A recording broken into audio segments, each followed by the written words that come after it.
दुनिया भर के बहुत सारे प्रसिद्ध भविष्यवक्ताओं ने महापुरुष के आने की भविष्यवाणियां की हैं।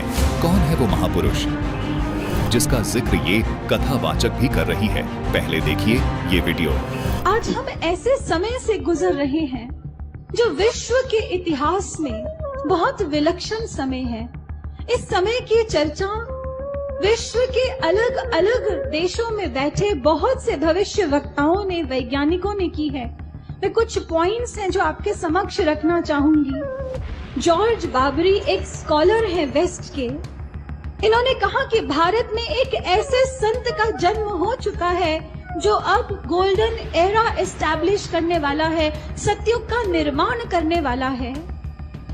लेडी फ्लोरेंस ने यहाँ तक कह दिया कि 20वीं सदी में भारत में एक ऐसे संत का जन्म हुआ है जो सन 2000 के बाद अपने क्रिएटिव डिसाइबल्स को साथ लेकर, अपने सृजन साधकों को साथ लेकर विश्व से भौतिकवाद का अंत करेगा और आध्यात्मवाद को उजागर करेगा।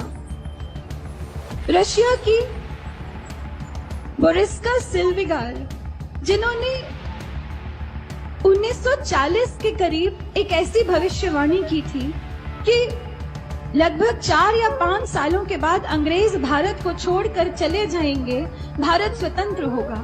लेकिन उनकी बात किसी ने नहीं मानी, पर हूबहू वही हुआ जो उन्होंने भविष्यवाणी की थी। वही लेडी फ्लोरेंस कहती हैं कि 20वीं सदी में भारत में एक मैसेंजर ऑफ गॉड आया है, पूरे विश्व में छा जाएगा और पूरे विश्व का संचालन करेगा। अमेरिका की रिसर्च कमेटी है जिसने यहां तक कह दिया कि कल्कि का जन्म हो चुका है। भारत के एक संत हैं स्वामी अय्यर, जिन्होंने यहां तक कह दिया कि कल्कि का जन्म भारत में हुआ है और वो सत्युग का निर्माण करने वाला है।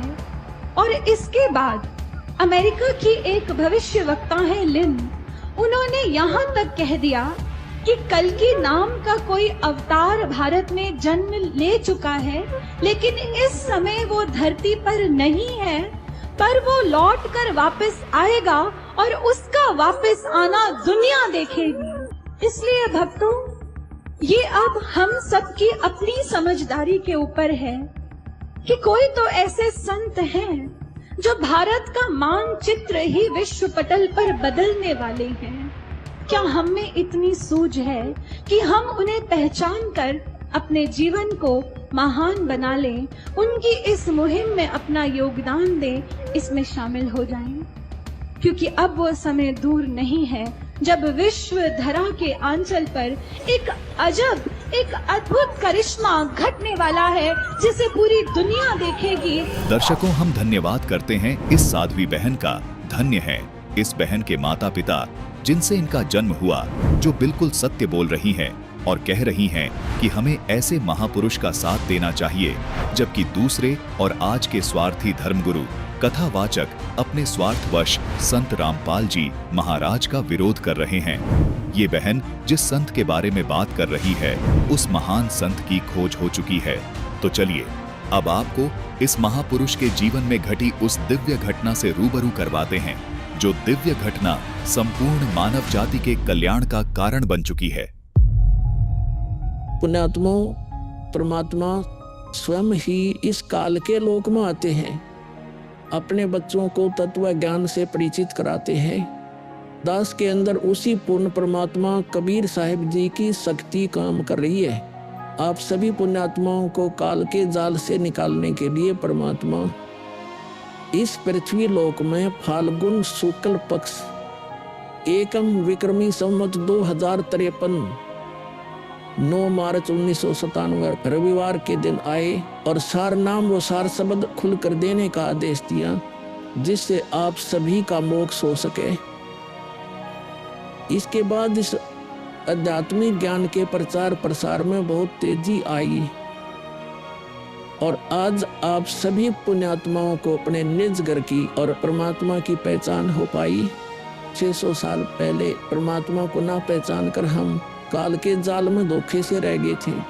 अब की बार दास को आम संत समझकर धोखा मत खा जाना। यदि आप इस परमात्मा के तत्व ज्ञान से पूर्णतः परिचित हो चुके हो, तो दास के इस इशारे को समझकर अपना उद्धार करवा लेना और अपने अन्य भाइयों बहनों को भी कबीर परमात्मा का ये सच्चा मार्ग समझाना।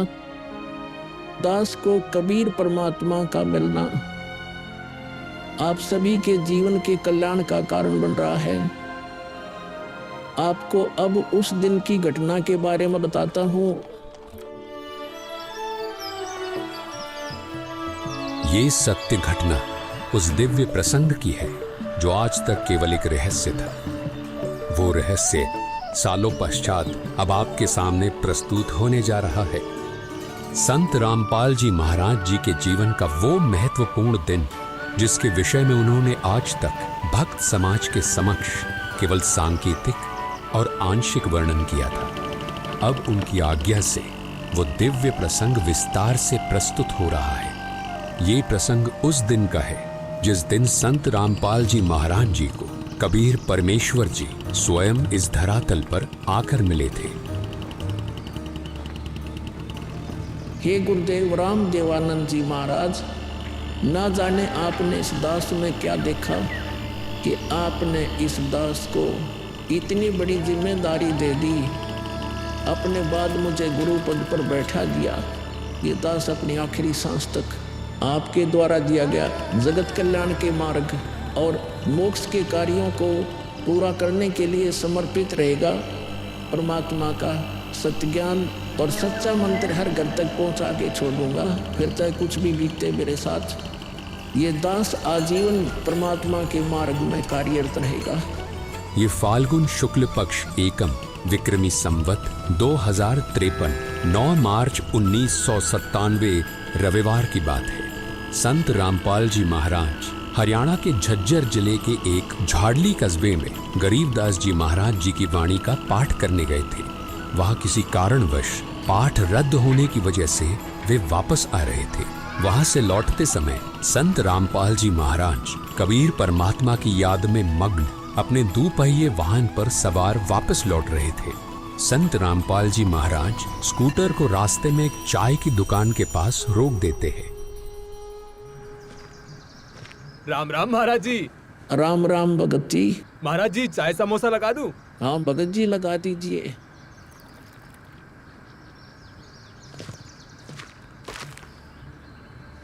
इस बोले भगत को भी परमात्मा का तत्व ज्ञान समझाना चाहिए। भगत जी, कबीर परमात्मा की भक्ति करनी चाहिए। मनुष्य जीवन हमें सिर्फ इसीलिए मिलता है। मानुष जन्म दुर्लभ है ये नलन बोरे, जैसे तरवर से पत्ता टूट गिरे वो बोर न लगता डोरी। भगत जी, इस काल लोक का कोई भरोसा नहीं है, न जाने कब किस पर क्या बिजली गिर जाए। इसलिए कहता हूँ आपको कि कबीर परमात्मा से जुड़ जाओ, नाम दीक्षा लेकर अपना कल्याण करवा लो।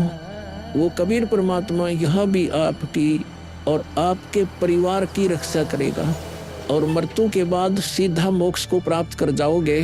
ठीक कहते हो महाराज जी। ये कबीर परमात्मा ऐसे गंदे लोक में जहाँ आदमी की जिंदगी का पल का भरोसा नहीं, व्यक्ति यहाँ जी कैसे रहा है, ना जाने कब क्या हो जाए, कब कौन सी बीमारी हो जाए, कब दुर्घटना हो जाए, कब कोई संसारिक आपदा आ जाए। दाता, आपकी भक्ति के बिना यहाँ किसी को ना सुख मिल सकता है और न ही मोक्ष। ये बात ये बोले जीव कब समझेंगे? आखिर ये अज्ञान अंधेरा कब दूर होगा दाता? आप ही दया करेंगे कबीर परमेश्वर। ये बोले जीव तो अपना जीवन आपकी भक्ति के बिना व्यर्थ ही कर रहे हैं। चाय पीने के बाद संत रामपाल जी महाराज मातन हिल की तरफ निकल पड़ते हैं। बिन उपदेश अचंभ है, क्यों जीवत है प्राण, और भक्ति बिना काठोर है ये नर नहीं पाषाण। आगे चलकर संत रामपाल जी महाराज स्कूटर को एक पुलिये के पास रोक देते हैं। इस पुलिये की खास बात ये थी कि संत रामपाल जी महाराज जी ने इस पुलिये को सिंचाई विभाग में जूनियर इंजीनियर रहते हुए स्वयं बनाया था। क्योंकि यह पूरा क्षेत्र जंगल नुमा था, इसलिए संत रामपाल जी महाराज जी को इस पुलिये पर बैठना बहुत अच्छा लगता था और नौकरी के दौरान वो इस पुलिये पर बैठकर परमात्मा की याद में खो जाया करते थे। हे दयालु कबीर परमात्मा, आप जी हम नीचों के लिए 600 वर्ष पहले एक धानक रूप धारण कर इस गंदे लोक में 120 वर्ष तक रहे। आप जी को गर्म तेल के कढ़ाई में डाला गया, खूनी हाथी से मरवाने की कोशिश की गई, दरिया में डुबोकर मारने की कोशिश की गई। आप जी को बदनाम करने हेतु झूठी चिट्ठी डाली गई। आपके साथ कितने जुल्म ढाए गए, फिर भी हे दयालु कबीर परमात्मा, आपने क्या कुछ नहीं किया। अपनी सतलोक से बिछुड़ी आत्मा को अपनी शरण में लेने के लिए, इस तत्व ज्ञान को सब जीवों तक पहुंचाने के लिए।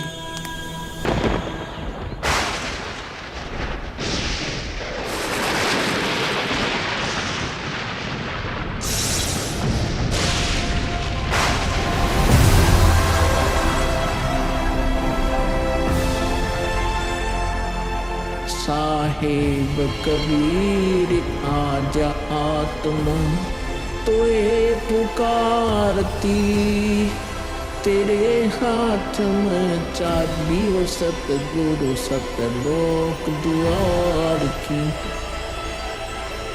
साहेब कबीर आजा आत्मा तोए पुकारती, तेरे हाथ में चाबी वो सतगुरु सतलोक द्वार की।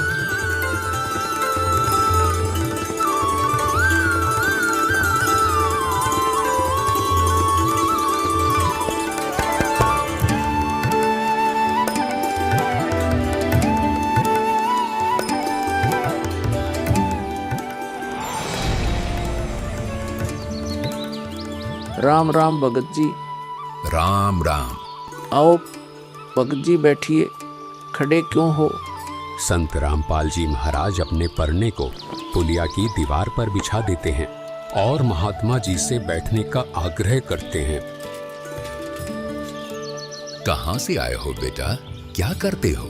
भगत जी, वैसे तो मेरा गांव धनाना है, जिला सोनीपत में पड़ता है। अब एक छोटा सा मकान बनाकर रोहतक में रहता हूँ। जूनियर इंजीनियर था, लेकिन अब नौकरी छोड़ दी है।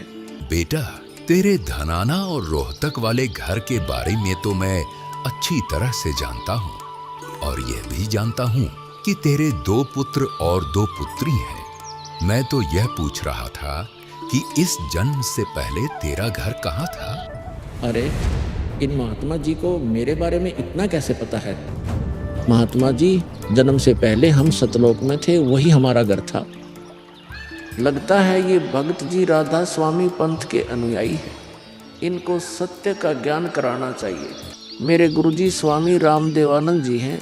मेरे भगवान कबीर देव जी सृष्टि के रचनहार हैं, वही सतपुरुष है। कुछ पंथ वाले सतलोक के विषय में तो बताते हैं, लेकिन वे सतपुरुष को निराकार बताते हैं, जो कि बिल्कुल झूठ है। भक्त जी, मैं स्वयं संत गरीबदास जी के पंथ से जुड़ा हूँ। संत गरीबदास जी गांव छुड़ानी जिला झज्जर वाले थे और उनको 10 वर्ष की उम्र में कबीर परमात्मा जी जिंदा महात्मा के रूप में मिले थे। उसके बाद कबीर परमात्मा जी गरीबदास जी की आत्मा को अपने साथ सतलोक ले गए थे और वहाँ की सारी व्यवस्था दिखाकर उन्हें इस धरती पर वापस छोड़ा था।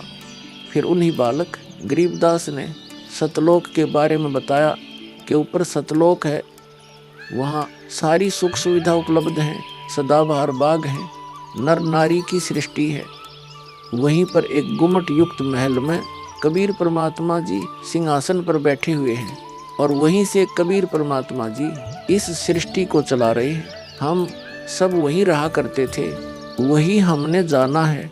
जो सतलोक में केवल प्रकाश ही प्रकाश बताते हैं, उनका ज्ञान गलत है, वे मोक्ष प्राप्त नहीं कर सकते। भक्त जी, उस बालक गरीबदास ने वाणियों के माध्यम से बताया है कि गरीब अनंत कोटि ब्रह्मांड का एक रति नहीं भार। सतगुरु पुरुष कबीर हैं, कुल के सिरजनहार। कौन कबीर? हम सुल्तानी नानक तारे दादू को उपदेश दिया, जाति जुलाहा भेद नहीं पाया, काशी माहे कबीर हुआ। बहुत आनंदित करने वाली बातें करते हो। और बताओ कुछ। इन्हें अपना ज्ञान अधूरा लग रहा है। हो सकता है ये नाम दीक्षा लेकर परमात्मा से जुड़ जाए। भक्त जी, अगर आपको अपना कल्याण करवाना है तो एक ही तरीका है, नाम दीक्षा। मेरे पूज्य गुरुजी ने मुझे नाम दीक्षा देने का आदेश दे रखा है। मैंने अपना घर और नौकरी छोड़ दी है। अब गुरुदेव जी की ही आज्ञा अनुसार प्रचार और दीक्षा देने का पवित्र कार्य कर रहा हूँ। बेटा, क्या तुम्हारे गुरुजी ने तुम्हें सारनाम और सार शब्द देने का भी आदेश दिया है? इन्हें कैसे पता सारनाम सार शब्द के बारे में?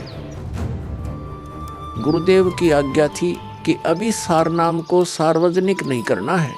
उन्होंने कहा था कि मुझे स्वयं परमेश्वर कबीर जी मिलेंगे और वही मुझे सारनाम को सार्वजनिक करने का सही समय बताएंगे। तब तक यह सारनाम केवल विशेष विश्वास पात्र अनुयायियों तक सीमित रखना है। बेटा रामपाल, मैं ही सत्य पुरुष कबीर हूँ। अब वह समय आ गया है सारनाम और सार शब्द प्रदान करने का।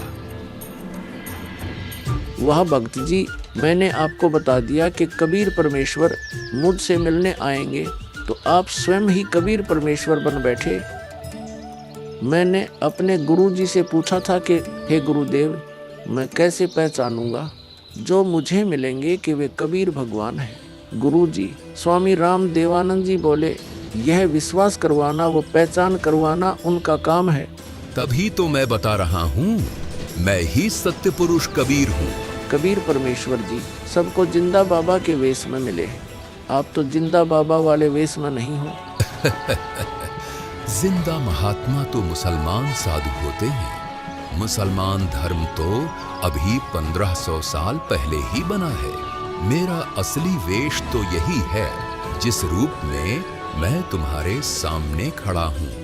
रामपाल, तुम मेरी परम हंस आत्मा हो। जगत कल्याण के लिए मैंने ही तुझे भेजा है। अब सही समय आ गया है सार नाम और सार शब्द देने का। मैं कभी सिर पर मुकुट, कभी पगड़ी, कभी टोपी धारण कर लेता हूँ। चारों युगों में आता हूँ। सतयुग में सत सुकृत नाम से, त्रेता युग में मुनींद्र नाम से, द्वापर युग में करुणामय नाम से और कलयुग में अपने वास्तविक नाम कबीर देव यानी कबीर नाम से आता हूँ और तेरे जैसी हंस आत्माओं से मिलकर उनका भ्रम दूर करता हूँ। लेकिन अगर तुझे केवल जिंदा महात्मा के रूप में विश्वास है तो मैं तुझे अपना वो रूप भी दिखा देता हूँ। ये देख।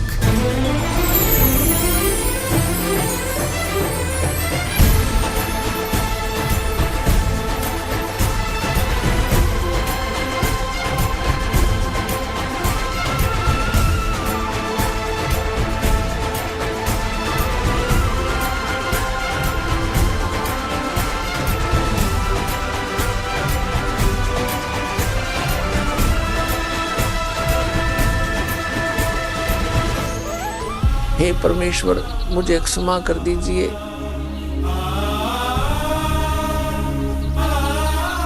मुझसे अनजाने में गलती होगी।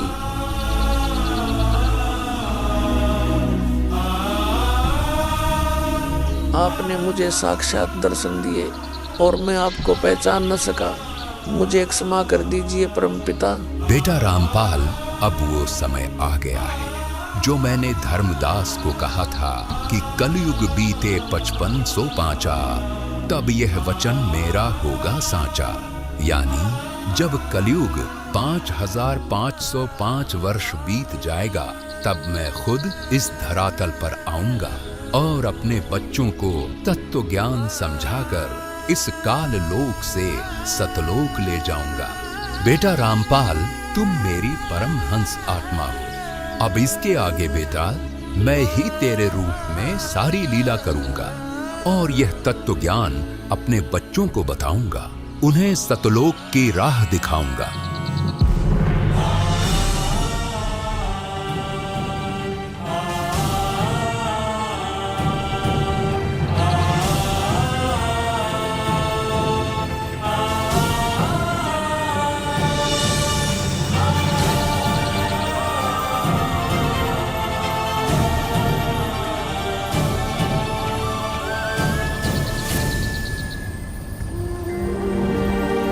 इस प्रकार कबीर परमात्मा संत रामपाल जी महाराज जी को सह शरीर सतलोक भेज देते हैं और अपनी लीला को आगे बढ़ाते हैं। गैबी ख्यालवी साल सतगुरु अतल दिगंबर धीर भक्ति हेत काया धर आए अवगत सहत कबीर भक्ति हेत काया धर आए अवगत सहत कबीर अमर करूं सतलोक पठाऊं तात बंदी छोड़ कहाऊं।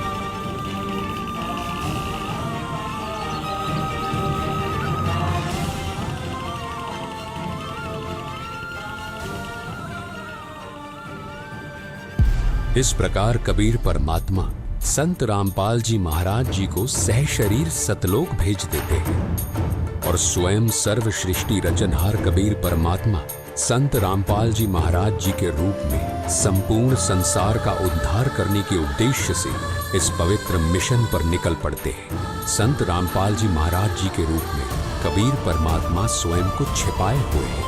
उनके इस लीला को समझना आम जीव की समझ से बहुत दूर है।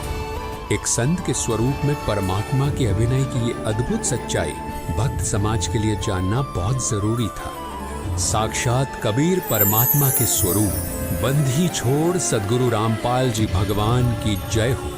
अब बच्चों ज्ञान पूरा आ चुका है और वो ठीक का समय आ गया है।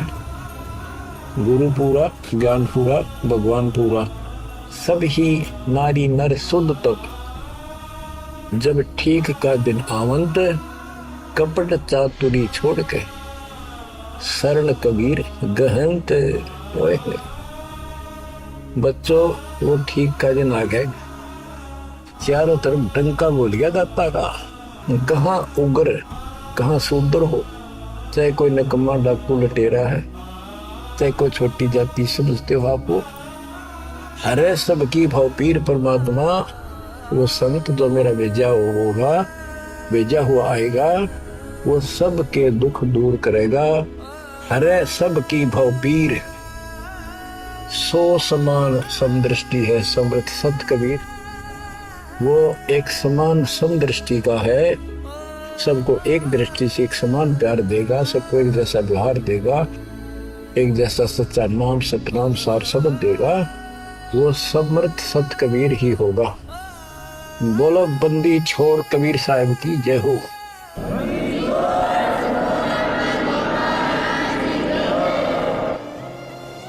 आपके मोक्ष के लिए परमात्मा ने कसर नहीं छोड़ रखी।